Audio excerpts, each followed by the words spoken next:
आपका स्वागत है बच्चों आपके अपने channel physics with Ankur sir में। टॉपिक नंबर 14 टॉप 45 टॉपिक्स जो एग्जाम बहुत इंपॉर्टेंट है आपके नीट एग्जाम के लिए। उसका टॉपिक 14 करने वाले हैं electrostatic potential and potential energy. इसमें किस किस वैरायटी के क्या क्या सवाल बनते हैं बहुत क्विकली मैंने बोर्ड पे लिख ली हैं कुछ चीज़ें, मैं आपको कवर अप कराता हूँ, आप स्क्रीनशॉट्स लेते रहिएगा। तो एक potential due to group of point charges का सवाल आ जाता है, ग्रुप ऑफ पॉइंट चार्जेस की वजह से पोटेंशियल बताना है। तो आपने नॉर्मली जीपी वाला क्वेश्चन तो किया था, वो अगला क्वेश्चन होगा, बट ये भी बहुत अच्छा क्वेश्चन है। Alternate positive negative charge infinity तक आपको ओरिजिन पे पोटेंशियल निकालना है, ठीक है। तो अगर आप ओरिजिन पे पोटेंशियल निकालेंगे तो के क्यू बाय आर आएगा, फिर आप के माइनस क्यू बाय 2r लेंगे, फिर के क्यू बाय 3r लेंगे, फिर के माइनस क्यू बाय 4r लेंगे, और ये तमाशा आपका इन्फिनिटी तक चलेगा, ठीक है। तो पोटेंशियल क्या आ जाएगा यहाँ पर आपका पोटेंशियल आ जाएगा बच्चों k q by r common, k q by r common 1 minus 1/2 plus 1/3 minus 1/4। आपको पता ही नहीं लगेगा ये एक्चुअली ना एपी है ना जीपी है, ये ln2 नेचुरल लॉग 2 की सीरीज होती है। बहुत पॉपुलर क्वेश्चन है मार्केट का, अगर आ गया तो बच्चा इसको सोच ही नहीं पाएगा कि करना क्या है। तो ये सीरीज ln2 की सीरीज होती है नेचुरल लॉग 2 की, आप स्क्रीनशॉट ले लीजिए। उसके बाद ये आ जाता है कि इलेक्ट्रिक पोटेंशियल बताइए जहां पर फील्ड जीरो है। तो याद रखिए कि न्यूट्रल पॉइंट का शॉर्टकट होता है, फील्ड कहां पे जीरो है कैसे निकालेंगे। तो अगर दो लाइक चार्जेस होते हैं तो उनके बीच में कहीं पर फील्ड जीरो होती है, कहीं पर। अच्छा, और कहां पर जीरो होती है, तो जो फील्ड जीरो होती है, जो न्यूट्रल पॉइंट होता है जहां पर फील्ड जीरो है, वो छोटे वाले चार्ज के पास में होता है, और उसकी छोटे वाले चार्ज से दूरी होती है, शॉर्टकट है डी अपॉन अंडर रूट में बड़ा वाला चार्ज बाय छोटा वाला चार्ज प्लस 1। तो ये आपका फॉर्मूला आ गया D root Q1 upon root में Q2 प्लस रूट Q1, ठीक है बच्चों। तो आपका d माइनस एक्स डिस्टेंस क्या आ गया, ये डी एक्स की वैल्यू डालेंगे तो ये सॉल्व करके आएगा d root Q2 upon root Q1 plus root Q2 indeed बच्चों, ठीक है। अब आपको पोटेंशियल निकालना है उस पॉइंट पे जहां पर फील्ड जीरो है। तो अगर आप उस पॉइंट पे पोटेंशियल निकालेंगे जहां पर फील्ड जीरो, तो पोटेंशियल का फॉर्मूला क्या आएगा, k Q1 by x plus k Q2 by distance है d माइनस एक्स। तो ये पोटेंशियल सॉल्व करके आएगा आपका k by d root Q1 plus root Q2 का होल स्क्वायर। बहुत पॉपुलर क्वेश्चन है मार्केट का, बहुत पॉपुलर क्वेश्चन। यहाँ पर जीपी वाला केस आ गया, Q charge R 2R 4R 8R पे रखे हुए हैं, आपको ओरिजिन पे पोटेंशियल निकालना है, तो यहाँ इन्फाइनाइट जीपी लग जाता है। तो पोटेंशियल का formula k q bye 2R के क्यू बाय 8R 4R के क्यू बाय 4R के क्यू बाय 8R, और ये तमाशा इन्फिनिटी तक जा रहा है बच्चों, ठीक है। चलिए तो अब देख लीजिए हम क्या करेंगे, इसमें इनफाइनाइट जीपी का फॉर्मूला लगा देंगे, a अपॉन 1 माइनस आर होता है फॉर्मूला बच्चों, है ना। तो पोटेंशियल का फॉर्मूला क्या आ जाएगा, यहाँ पर देख लीजिए ये जीपी का फॉर्मूला लगाएंगे तो के क्यू बाय आर तो आपका कॉमन आ गया a अपॉन 1 माइनस आर। तो यहाँ से सॉल्व करके पोटेंशियल आएगा 2 टाइम्स के क्यू बाय आर इंडीड बच्चों, ठीक है। आई होप आप समझे। ये था potential due to group of point charges, type 1 था। टाइप 2 सवाल बहुत पॉपुलर है मार्केट में कि बहुत सारी मर्करी की ड्रॉप कंबाइन कर रही हैं, बड़ी ड्रॉप का पोटेंशियल क्या होगा, कैपेसिटेंस क्या होगा, एनर्जी क्या होगी। तो आपके लिए डायरेक्ट फॉर्मूला लिख रहा हूँ, बड़ी ड्रॉप का पोटेंशियल होता है n की power 2/3 potential of small drop, बड़ी ड्रॉप का कैपेसिटेंस होता है n की power 1/3 capacitance of small drop, और पोटेंशियल एनर्जी होती है n की power 5/3 potential energy of smaller drop. उम्मीद है बच्चों आप समझ गए मैं आपसे क्या बोलना चाह रहा हूँ, ठीक है। तो आपको बोल देते हैं कि 27 ड्रॉप्स कंबाइन कर रही हैं बड़ी ड्रॉप बनाने के लिए। बड़ी ड्रॉप का पोटेंशियल क्या होगा, छोटी ड्रॉप का पोटेंशियल 2 वोल्ट है, तो छोटी ड्रॉप का पोटेंशियल 2 वोल्ट, n 27 की पावर 2/3 आप सॉल्व कर लेंगे, ठीक है। आज ये नेक्स्ट टाइप का सवाल हो जाता है टाइप 3। आपको कुछ फॉर्मूले याद करने पड़ते हैं, potential due to continuous charge distributions पे फॉर्मूला बेस्ड क्वेश्चंस भी आ जाते हैं। अगर रिंग की एक्सिस पे पोटेंशियल निकालना है तो k q by under root r square plus x square, centre पे k q by capital r. Even अगर एक आर्क है और आर्क पे चार्ज क्यू है तो potential k q by r. Disc की एक्सिस पे potential sigma by 2 epsilon naught under root r square plus x square minus x. Sigma disc की सरफेस चार्ज डेंसिटी है, चार्ज पर यूनिट एरिया है, आप screenshot ले लीजिए। उसके बाद देख लीजिए कहानी क्या है यहाँ पर, अगर एक चार्ज कंडक्टिंग स्फेरिकल शेल है या सॉलिड मेटालिक शेल है, एक ही बात होती है, तो पोटेंशियल हो जाता है सेंटर से लेकर के सरफेस तक के क्यू बाय कैपिटल आर। अंदर पोटेंशियल कांस्टेंट होता है और बाहर पोटेंशियल 1/r से वेरी करता है। ये बहुत ही ज़्यादा इंपॉर्टेंट है, जेई में भी बहुत बार आ चुका है, नीट में भी आ चुका है। इसी से हम कॉन्सेंट्रिक शेल का पोटेंशियल भी सीख लेंगे। ठीक है। तो पोटेंशियल का formula k q by capital r centre से लेकर सरफेस तक, और k q by small r outside के लिए। अगर हम सिग्मा के टर्म्स में लिखना चाहें तो sigma into capital R by epsilon not inside से लेकर के सरफेस तक, और सिग्मा उस शेल की रेडियस का स्क्वायर अपॉन एप्सिलॉन नॉट उस बाहर के पॉइंट तक की दूरी आउटसाइड के लिए। अब आप देख लीजिए यहाँ पर नेक्स्ट टाइप आ जाता है आपका potential due to non conducting sphere भी देखना पड़ेगा आपको, जिसमें अंदर भी चार्ज है, तो ये आपके पोटेंशियल का फॉर्मूला होता है। नॉन कंडक्टिंग स्फीयर वैसे यूजुअली ज़्यादा नहीं पूछा जाता एग्जाम में, बट मैंने आपके लिए फॉर्मूले फिर भी लिख दिए हैं, ठीक है। उसके बाद क्या है आप देख लीजिए, potential due to concentric shell आ गया आपका टाइप 3। बहुत सारे टाइप्स में 11-12 टाइप की कहानी है बच्चों। तो आपको Q1 charge, Q2 charge, Q3 charge दे देंगे, और A point, B point, C point पे पोटेंशियल बोलेंगे। तो अगर आपको A पॉइंट पे पोटेंशियल निकालना है तो इसके लिए KQ1 बाय A, इसके इनसाइड है तो इनसाइड में भी पूरी रेडियस लेंगे। इसकी वजह से Q3 की वजह से अगर यहाँ पोटेंशियल निकालेंगे तो फिर भी रेडियस पूरी लेंगे C। B पॉइंट पे पोटेंशियल निकालना है तो A के लिए आउटसाइड है, तो ग्रीन वाली शेल के लिए आउटसाइड, तो B तक डिस्टेंस B लेंगे। इसके सरफेस पे है तो सरफेस पे भी रेडियस पूरी लेते हैं। इसके इनसाइड है तो इसके लिए भी रेडियस पूरी लेते हैं। अगर आउटसाइड वाला C पॉइंट है तो इसके लिए आउटसाइड का फॉर्मूला, इसके लिए आउटसाइड का फॉर्मूला, इसके लिए सरफेस का फॉर्मूला, ठीक है बच्चों।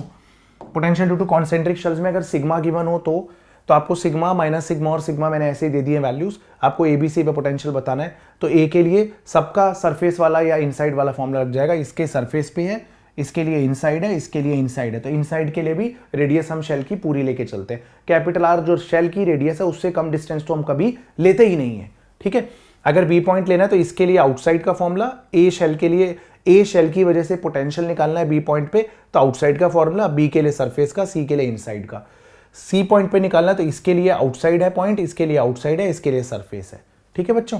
देख लीजिए आप आ जाइए। अब नेक्स्ट टाइप आ जाता है हमारा टाइप 4 कि अगर आपको दो शेल दे देते हैं, दोनों पे चार्ज Q1 और Q2 है, या दोनों को तार से कनेक्ट कर देते हैं। दो शेल पे कुछ चार्ज था, दोनों को तार से कनेक्ट कर दिया, तो बोल रहे हैं कि बाद में दोनों की सरफेस चार्ज डेंसिटीज कंपेयर कर दीजिए। तो आपने जब दोनों को तार से कनेक्ट किया तो चार्जेस जब तक फ्लो करेंगे जब तक पोटेंशियल्स इक्वल ना हो जाए। जब पोटेंशियल्स इक्वल हो जाएंगे तो चार्जेस रेडियस के रेशियो में डिस्ट्रीब्यूट हो जाएंगे। उसके बाद अगर आप सिग्मा निकालेंगे तो सिग्मा होगा चार्ज अपॉन एरिया, सिग्मा 2 होगा फिर से चार्ज अपॉन एरिया। सिग्मा 1 और सिग्मा 2 का अगर आप रेशियो निकालेंगे तो वो R2/R1 आएगा।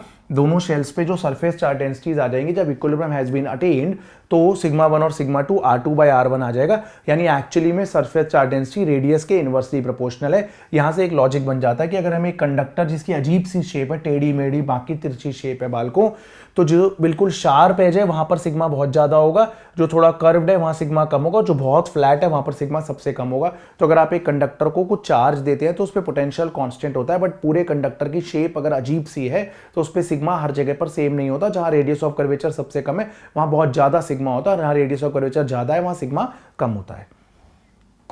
आज ये नेक्स्ट टाइप देख लीजिए, टाइप 5। आपको इलेक्ट्रिक फील्ड माइनस dV/dr पे सवाल दिख जाएंगे। तो यहाँ सवाल है electric field is minus dV/dr। मान लीजिए पोटेंशियल है 2r³ 2r³ + 3, आपसे इलेक्ट्रिक फील्ड पूछी गई है तो आप पोटेंशियल को नॉर्मली डिफरेंशिएट कर दीजिए, इलेक्ट्रिक फील्ड इंटेंसिटी आ जाएगी, ठीक है बच्चों। उसके बाद अगर आपको पोटेंशियल XYZ तीनों का फंक्शन दे दिया जाए और फिर इलेक्ट्रिक फील्ड इंटेंसिटी पूछी जाए तो इलेक्ट्रिक फील्ड इंटेंसिटी होती है minus ∂V/∂xi cap, ∂V/∂yj cap, ∂V/∂z k cap. ∂V/∂x होता है partial derivative of v with respect to x। इसका मतलब है v को x के रिस्पेक्ट में डिफरेंशिएट करना है। ∂V/∂x निकालते वक्त v को x के रिस्पेक्ट में डिफरेंशिएट करना है y और z को कांस्टेंट लेते हुए। तो ∂V/∂x 2x है, ∂V/∂y 2y है, ∂V/∂z 2z है बच्चों। तो electric field intensity minus ∂V/∂xi cap minus ∂V/∂yj cap minus ∂V/∂z k cap होगी। अगर आपको किसी पॉइंट पे इलेक्ट्रिक फील्ड पूछी गई है तो वो पॉइंट की वैल्यू आप पुट कर दीजिएगा। उल्टा क्वेश्चन भी हो सकता है कि आपको फील्ड दे दी जाए और पोटेंशियल डिफरेंस किसी दो पॉइंट के बीच में पूछा जाए, तो वैसे ये याद रखिए कि यहाँ पर आपको हमेशा एक रेफरेंस पॉइंट गिवन होगा कि इस पॉइंट पे पोटेंशियल 0 है अगर, तो दूसरे पॉइंट पे पोटेंशियल निकालिए। तो एक दो एग्जांपल लेते हैं। इलेक्ट्रिक फील्ड मान लीजिए xi cap plus yj cap given है, ओरिजिन पे पोटेंशियल 0 गिवन है, बोल रहे हैं पोटेंशियल 1,2 पे क्या होगा। तो इलेक्ट्रिक फील्ड की जगह माइनस dV/dr लिखा, xi cap plus yj cap electric field थी, dV is minus E.dr, i वाला i के साथ मल्टीप्लाई, j वाला j के साथ multiply, x dx y dy। Potential को 0 से v तक इंटीग्रेट किया, x कोऑर्डिनेट को 0 से 1 तक, y कोऑर्डिनेट को 0 से 2 तक इंटीग्रेट करेंगे, पोटेंशियल आ जाएगा। एक टोटल डिफरेंशियल भी केस होता है। टोटल डिफरेंशियल ये बढ़िया कॉन्सेप्ट होता है, पहले DPMT का जब एग्जाम होता था तो उसमें आ चुका है, इवन JEE मेन में भी बहुत बार आया है। ये बहुत बढ़िया क्वेश्चन होता है। इसमें इलेक्ट्रिक फील्ड में आई कैप के साथ वाई और जे कैप के साथ एक्स दे देते हैं। तो करना तो वही है, आपको पोटेंशियल डिफरेंस निकालना है 1,2 पे, अगर ओरिजिन पे पोटेंशियल 0 है। तो इलेक्ट्रिक फील्ड को आपने लिखा y i cap plus x j cap minus d v by d r, d v हो गया minus y i cap plus x j cap dot d r की जगह d x i cap d y j cap. अब i cap वाला आई cap के साथ multiply, जे cap वाला जे cap के साथ मल्टीप्लाई, तो यहाँ पोटेंशियल आ जाएगा y d x plus x d y. तो ऐसे केस में आप y को x के रिस्पेक्ट में कैसे इंटीग्रेट करेंगे, x को y के रिस्पेक्ट में कैसे इंटीग्रेट करेंगे, तो इसकी ट्रिक होती है, जो dx वाली टर्म है वहां आप y कॉमन ले लीजिए, dx को इंटीग्रेट कर लीजिए, जो dy वाली टर्म है वहां आप x कॉमन ले लीजिए और dy को इंटीग्रेट कर लीजिए। अगर ये दोनों टर्म सेम आती हैं तो आंसर होता है इसका इंटीग्रेशन xy होगा, जो टर्म आई है दोनों वही आंसर होगा, 2xy नहीं होगा, सिर्फ xy होगा। ठीक है, याद रखिएगा। तो 0 0 से 1 2 तक आप इंटीग्रेट कर दीजिए, फिर आप upper limit minus lower limit put करेंगे तो पोटेंशियल डिफरेंस आ जाएगा। ये बहुत इंपॉर्टेंट होता है। अच्छा, ये दोनों अगर पार्ट सेम ना आते तो फिर इसका इंटीग्रेशन पॉसिबल नहीं है। ठीक है, तो फिर अलग कहानी होगी, बट यहां पर ऐसा कभी नहीं होगा। ठीक है, इलेक्ट्रोस्टैटिक पोटेंशियल एनर्जी करके अब आपका टॉपिक आ गया। आपको सिस्टम ऑफ कुछ पॉइंट चार्जेस की वजह से पोटेंशियल एनर्जी निकालनी है। तो Q1 और Q2, इसका मतलब होता है पोटेंशियल एनर्जी का मतलब होता है कि यहाँ पर पहले कुछ भी नहीं था, इन्फिनिटी से हम Q1 को लेके आए, हमने यहाँ पर रख दिया, ऐसा करने में हमने कुछ वर्क किया, फिर Q1 की प्रेजेंस में हम Q2 को इलेक्ट्रोस्टैटिक फोर्सेस के अगेंस्ट फिर लेके आए, फिर हमने इसे रख दिया। ऐसा करने में जो हमने वर्क किया वो सिस्टम अपने अंदर एनर्जी की फॉर्म में स्टोर किए हुए हैं। अगर 2 पॉइंट चार्जेस है तो ऐसा होगा, और अगर 3 पॉइंट चार्जेस हैं तो फिर आप नंबर ऑफ पेयर्स निकालेंगे। जैसे अगर बहुत सारे लोग रूम में हैं तो कितने लोग हाथ मिला सकते हैं, तो यहाँ पर ऐसे नंबर ऑफ पेयर्स होते हैं कि 1 और 2 का, 1 और 3 का, 2 और 3 का, तो यहाँ से सिस्टम की पोटेंशियल एनर्जी निकल आती है। अगर ऐसा क्वेश्चन आ जाए कि इस सिस्टम के टोटे टोटे करने हैं, Q1 Q2 Q3 को इन्फिनिटी तक फेंक देना है, तो बताइए कितना वर्क करना पड़ेगा, तो जिसके अंदर एनर्जी स्टोर्ड है आपको उतना ही वर्क करना पड़ेगा। ठीक है, या फिर ये बोल देंगे कि इस ट्राइंगल का साइज बढ़ाना है, तो ऐसा करने में कितना वर्क करना पड़ेगा, तो आपको total change in potential energy निकालना पड़ेगा, जो वर्क डन के बराबर आ जाएगा। ठीक है, उसके बाद अगर 4 पॉइंट चार्जेस है तो 1 2 1 3 1 4 2 3 2 4 3 4 आपको वो बनाने पड़ेंगे पेयर्स। एक बहुत इंपॉर्टेंट एस्पेक्ट है, बहुत ही इंपॉर्टेंट चीज है type 8, self energy of an isolated metallic sphere. तो सेल्फ एनर्जी क्या होती है, तो एक आइसोलेटेड पॉइंट चार्ज की सेल्फ एनर्जी तो नहीं होगी, किसी फील्ड में ही, देखिए मैं हूं, मेरी ग्रेविटेशनल पोटेंशियल एनर्जी mgh है, इसलिए क्योंकि मैं अर्थ की ग्रेविटेशनल फील्ड में हूं। अगर मैं अर्थ की फील्ड के बाहर चला जाऊंगा तो मेरी पोटेंशियल एनर्जी खत्म हो जाएगी। तो वैसे ही एक आइसोलेटेड चार्ज की पोटेंशियल एनर्जी नहीं होती पॉइंट चार्ज की, लेकिन अगर एक बड़ा ऑब्जेक्ट है तो उसकी खुद की भी सेल्फ एनर्जी होती है, और उसका एक्चुअल मीनिंग ये होता है कि यहाँ पर छोटे छोटे छोटे छोटे छोटे छोटे टुकड़ों को इन्फिनिटी से लाके मैंने इकट्ठा करके ये स्फीयर बना दिया। ऐसा करने में जो मैंने वर्क किया हुआ है वो सिस्टम अपने अंदर एनर्जी की फॉर्म में स्टोर करे हुए, इसको सेल्फ एनर्जी कहते हैं। या फिर हम इतनी एनर्जी देंगे तो इस पूरे स्फीयर के टोटे टोटे हो जाएंगे। ठीक है बच्चों, तो ये आपका सेल्फ एनर्जी का फॉर्मूला होता है स्फीयर की। ठीक है, तो इसका मतलब ये है जैसे कि अगर आपको यहाँ पर कुछ स्फीयर्स दिए जाए, लार्ज स्फीयर्स है ना, ये लार्ज स्फीयर्स है, पॉइंट चार्ज नहीं है, ये ए मान लीजिए है ना, मतलब इनकी रेडियस गिवन है, लार्ज तो क्या है, इनकी रेडियस गिवन है बेसिकली, है ना, इनकी रेडियस गिवन है, तो आप इनकी रेडियस को इग्नोर थोड़ा कर देंगे, और इनके बीच की दूरी मान लीजिए सी है, और आपसे बोला जाए भाई सिस्टम की एनर्जी बता दो, तो इसकी सेल्फ एनर्जी लेनी पड़ेगी आपको, इसकी सेल्फ एनर्जी लेनी पड़ेगी, क्या होगी, Q1 square by 8 pi epsilon not a, है ना। इसकी सेल्फ एनर्जी लेनी पड़ेगी कितनी, Q2 square by 8 pi epsilon not be, और इन दोनों की आपस की जो इंटरेक्शन की एनर्जी वो भी लेनी पड़ेगी, K Q1 Q2 बाय सी वाले को, कुछ इस तरीके की कहानी होगी, है ना। चलिए और देखिए क्या हो सकता है, इसके बाद हो सकता है potential energy of system of point charges in external electric field. अभी तक हमने बोला कि 2 पॉइंट चार्ज Q1 और Q2 थे और उनकी कुछ पोटेंशियल एनर्जी निकालनी थी, तो आपने सिस्टम की पोटेंशियल एनर्जी को बोला था K Q1 Q2 bye R। लेकिन अगर एक्सटर्नल इलेक्ट्रिक फील्ड में 2 चार्जेस रखे हों तो उनकी अपनी भी सेल्फ एनर्जी आ जाएगी, जैसे कि मैंने आपको बताया कि इस मार्कर की कुछ ग्रेविटेशनल पोटेंशियल एनर्जी है क्योंकि वो अर्थ की फील्ड में है।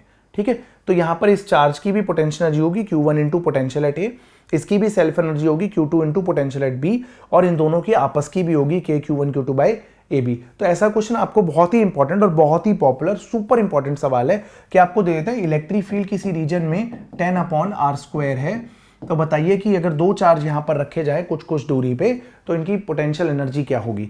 तो आपको इलेक्ट्रिक फील्ड को -dv/dr लिख के, है ना, और 10/r² लिख के आपको पोटेंशियल निकालना पड़ेगा, -10/r² dr लेके इंटीग्रेट करके पोटेंशियल 0 से v तक और डिस्टेंस को इन्फिनिटी से r तक, तो आपको पोटेंशियल निकालना पड़ेगा। फिर ए पॉइंट ओरिजिन से कितना दूर है वो गिवन होगा, तो ए पॉइंट पे पोटेंशियल आ जाएगा, बी पॉइंट ओरिजिन से कितना दूर है वहां पर पोटेंशियल आ जाएगा, और इनके बीच की दूरी गिवन होगी के Q1 Q2 by A B.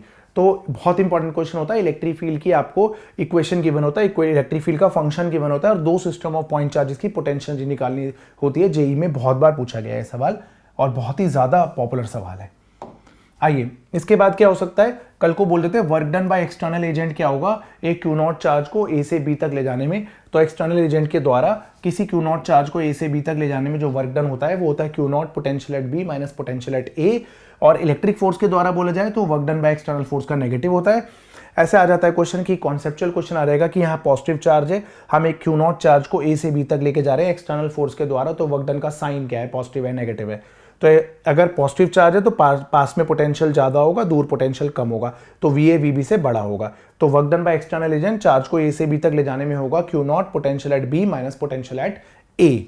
और potential at B minus potential at A actually में नेगेटिव हो जाएगा। चार्ज अगर पॉजिटिव था तो पॉजिटिव लेना है, चार्ज अगर नेगेटिव है तो नेगेटिव लेना है। वर्क डन स्केलर है तो चार्जेस का साइन कंसीडर करना पड़ता है, तो यहां पर पॉजिटिव और नेगेटिव का प्रोडक्ट नेगेटिव हो जाएगा। अगर आपको इसी केस में work done by electric force बोला जाए तो work done by external force का नेगेटिव ले लीजिएगा।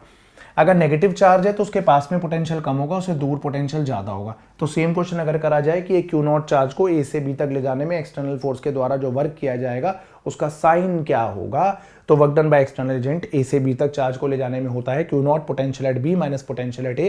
क्यू नॉट पॉजिटिव वो भी पॉजिटिव, तो टोटल वर्क डन यहाँ पर पॉजिटिव बच्चों। ठीक है, अगले आपका ये टॉपिक 11 टाइप 11 आ जाएगी, कंजर्वेशन ऑफ मैकेनिकल एनर्जी। तो इसमें क्या हो जाता है, ये इस बार जेई के अंदर भी आया जनवरी सेशन 2026 में कि दो पॉइंट चार्जेस हैं क्यू, ठीक है, और अगर इनको रेस्ट से छोड़ा जाए, मान लीजिए सिमेट्री है यहाँ पर, तो बाद में इनके बीच का सेपरेशन अगर बढ़ गया तो इनकी स्पीड कितनी हो जाएगी है। जेई में ये भी आया था कि दो पॉइंट चार्जेस को हम कितनी स्पीड से उनकी तरफ फेंके कि वो जस्ट मिल जाएं, तो मैकेनिकल एनर्जी कंजर्वेशन ही है वहां पर। तो आपको पहले क्या लेना है, पहले ये रेस्ट पे थे, बाद में इनकी स्पीड पूछ रहे हैं, तो पहले इनकी पोटेंशियल एनर्जी होगी के क्यू क्यू बाय R1, मिला के इनकी काइनेटिक एनर्जी 0 थी, बाद में इनकी पोटेंशियल एनर्जी के Q Q by R2, kinetic energy symmetry से 2 टाइम्स हाफ mu स्क्वायर ले लेंगे, तो यहाँ से u आ जाएगा, दोनों की स्पीड क्या होगी सिमेट्री से हमने निकाल देंगे, है ना बच्चों। आइए तो एक बार देख लीजिए। उसके बाद एक सवाल ये आ जाता है कि एक बहुत दूर से हमने एक स्मॉल क्यू चार्ज को u वेलोसिटी से फेंका, कैपिटल क्यू यहाँ पर फिक्स्ड है, कैपिटल क्यू यहाँ पर फिक्स्ड है, तो u चार्ज ऐसे करके निकल जाएगा। तो अब आपको बताना है कि v कितना है या कुछ भी कितना है। तो यहाँ दो कॉन्सेप्ट होते हैं। पहला कॉन्सेप्ट आप मैकेनिकल एनर्जी कंजर्व करेंगे।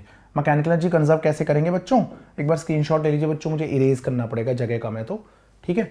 चलिए तो इसमें हम मैकेनिकल एनर्जी कंजर्व कर लेंगे, पहला कॉन्सेप्ट ये होता है, ठीक है। तो मैकेनिकल एनर्जी कंजर्व करेंगे तो क्या होगा, बहुत दूर मान लीजिए पहले तो पोटेंशियल एनर्जी 0 ही ले लीजिए, काइनेटिक एनर्जी इसकी हाफ mu स्क्वायर ले लीजिए, बाद में जब ये इसके पास आ गया तो इनकी पोटेंशियल एनर्जी के क्यू क्यू बाय R ले लीजिए, और काइनेटिक एनर्जी इसकी हाफ mv स्क्वायर ले लीजिए। तो एक इक्वेशन ये आपकी बनती है। और याद रखिए इलेक्ट्रोस्टैटिक फोर्सेज सेंट्रल फोर्सेज होते हैं, तो टॉर्क 0 होगा, तो यहाँ पर एंगुलर मोमेंटम कंजर्व्ड होता है, तो इसका मोमेंटम पहले mu into distance d angular momentum, और बाद में mv इंटू एंगुलर मोमेंटम के लिए r से मल्टीप्लाई होगा। तो एंगुलर मोमेंटम कंजर्व्ड होगा, एक लॉजिक होता है, और दूसरा लॉजिक होता है कंजर्वेशन ऑफ मैकेनिकल एनर्जी। अगर ऐसा सवाल आ जाए, मान लो आपके पास कि एक इलिप्टिकल एलिप्स है और एक प्लस क्यू चार्ज इधर रखा हुआ है, और आपको बोला जाए कि एक minus Q charge elliptical path में घूम रहा है, ठीक है, तो इसकी v1 और v2 का रेशियो बता दीजिए यहाँ पर। और तो याद रखिएगा कि एंगुलर मोमेंटम कंजर्व करेंगे एक लॉजिक, और दूसरा लॉजिक आप मैकेनिकल एनर्जी कंजर्व करेंगे। तो mv1r1 इज mv2r2, और दूसरा मैकेनिकल एनर्जी कंजर्व करेंगे अगर आपको ज़्यादा चीज़ें चाहिए यहाँ पर। तो उम्मीद है बच्चों आप समझे, एक बार स्क्रीनशॉट ले लीजिए, आगे देखते हैं। एक और क्वेश्चन, लास्ट क्वेश्चन रहेगा आपका कंजर्वेशन ऑफ मैकेनिकल एनर्जी का। तो यहाँ पर ये क्वेश्चन हो जाता है कि एक रिंग है, उसकी √3r दूरी पे एक्सिस पे क्यू चार्ज है, और ये रिंग पॉजिटिवली चार्ज है, तो अगर ये चार्ज को हम छोड़ देंगे तो रिपेल होके भाग जाएगा। तो Q charge, small Q charge को कितनी मिनिमम वेलोसिटी दें कि वो रिंग के सेंटर पे जस्ट पहुंच जाए। तो यहाँ भी हम मैकेनिकल एनर्जी कंजर्व करते हैं। कैसे कंजर्व करेंगे, ये ए पॉइंट मान लीजिए, है ना। इलेक्ट्रोस्टैटिक फोर्सेस कंजर्वेटिव फोर्सेस है, तो मैकेनिकल एनर्जी कंजर्व कर सकते हैं, है ना। तो kinetic at A plus potential at A equals to kinetic at C plus potential at C. अब आप समझ लीजिए कि पोटेंशियल एनर्जी एट ए क्या होगा, Q into potential at A. Kinetic energy कितनी है, हाफ mu स्क्वायर। सी पे काइनेटिक एनर्जी 0 जस्ट पहुंच जाए, सी पे potential energy Q into ring की वजह से पोटेंशियल एट सी। तो पोटेंशियल एट ए क्या होगा, के क्यू बाय अंडर रूट में आर का स्क्वायर प्लस एक्स कितना है √3r का स्क्वायर प्लस में half mu square Q times potential centre पे क्या होता है रिंग का के क्यू बाय कैपिटल आर। ठीक है बच्चों, आप समझ गए कि कैसे सॉल्व करना है। आई होप आपको मजा आ रहा होगा। इन शॉर्ट वीडियोस के थ्रू बहुत शानदार रिवीजन करने का आपको मौका मिलता है। ऑल दी वेरी बेस्ट बच्चों। नेक्स्ट वीडियो के अंदर हम grouping of resistors and capacitors दोनों साथ में पढ़ेंगे।